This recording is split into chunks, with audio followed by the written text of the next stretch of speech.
For much of our existence, we humans didn't understand risk. We didn't see how decision-making could influence our future. Our only tools were hope, superstition, and guesswork. The rest was left to the gods. And while many of us still use hope and guesswork, they're not our only options. We have more sophisticated tools to help us make decisions. Knowing this, it's easy to assume that the history of decision-making has been one steady path towards rationality. But that's just not the case. Even today, our understanding of human behavior and decision-making resembles more of a tug-of-war between rationality and irrationality. During World War II, the world experienced a rational revolution. There was an explosion of interest in statistics and probability. Scientists of all types were brought in to help the Allied war effort. Their job? To run the numbers. They poured through the data and figured out how to improve war operations. This led to more reliable manufacturing, better quality control, and even the more efficient deployment of personnel. As the war ended, these scientists took what they had learned and applied it beyond the military. Many of them were trained in physics or statistics, so they used math and numbers to bolster up the theories of the past. Future Nobel laureates like Kenneth Arrow and Harry Markowitz used math to think about risk in more sophisticated ways. They showed us tools beyond our own intuition, math and statistics. And they showed us how those tools could help us uncover the patterns of the past, making the uncertainty of the future less frightening. Game theorists like John von Neumann and Oscar Morgenstern sought to develop axioms of rationality, a set of truths about rational behavior. They showed that by checking the boxes of these axioms, we could be thought of as rational beings. That if we had clear and defined preferences, if we preferred apples to oranges and oranges to pears, then we could model our rational behavior. There was a new precision and confidence in our ability to model human behavior.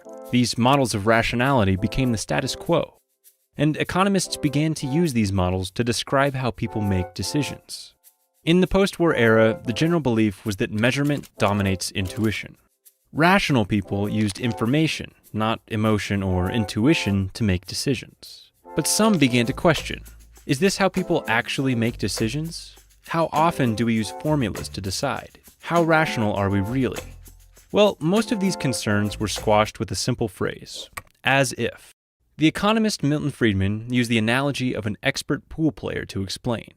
He argued that the expert pool player doesn't know the complex formulas that determine where and how far a ball will travel, but acts as if they knew those formulas.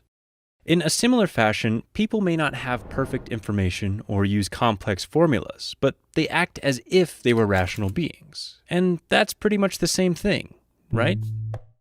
For many, this as-if argument was all the convincing they needed, and, at least for the next few decades, it was enough to preserve the image of rational humans. Now, that all began to change when two psychologists infiltrated their way into the world of economics, and ushered in what can be thought of as irrationality's revenge. Their names were Daniel Kahneman and Amos Tversky, and they wanted to know how people actually made decisions.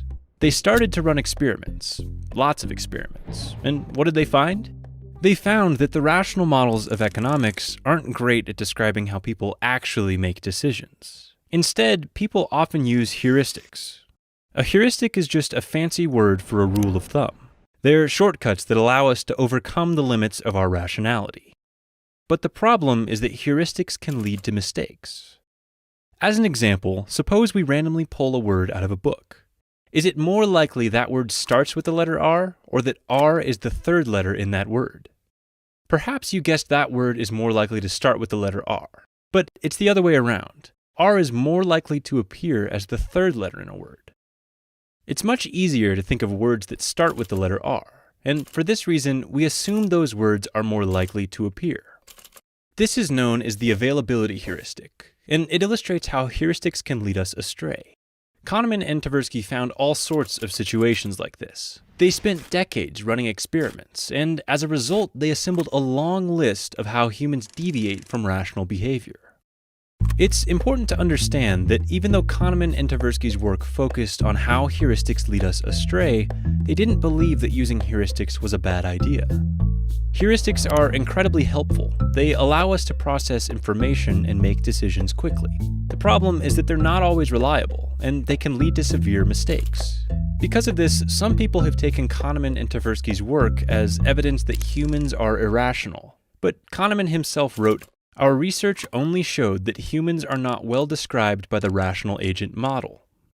The truth is that the scope of our rationality is still up for debate. Even today, we don't have a perfect understanding of human rationality. If you take an Intro to Economics course, you're still likely to see lots of rational models. However, Kahneman and Tversky's work helped birth the field of behavioral economics. And many of these behavioral economists continue to investigate how irrational our choices really are. As the field has grown, research has shifted towards figuring out how to work with our nature rather than against it. We operate both in rational and more irrational ways. To ignore either is to ignore a part of ourselves. We have more decision-making tools available to us than ever before, and we don't need to label ourselves as rational or irrational to use them. Perhaps the greatest reminder of this comes from Harry Markowitz, whose mathematical work on optimal portfolio allocation won him a Nobel Prize. Yet, for his own retirement investments, he is said to have used a simple heuristic. 1 divided by n. Spread investments equally across all funds. The story of our rationality is one that will continue to evolve.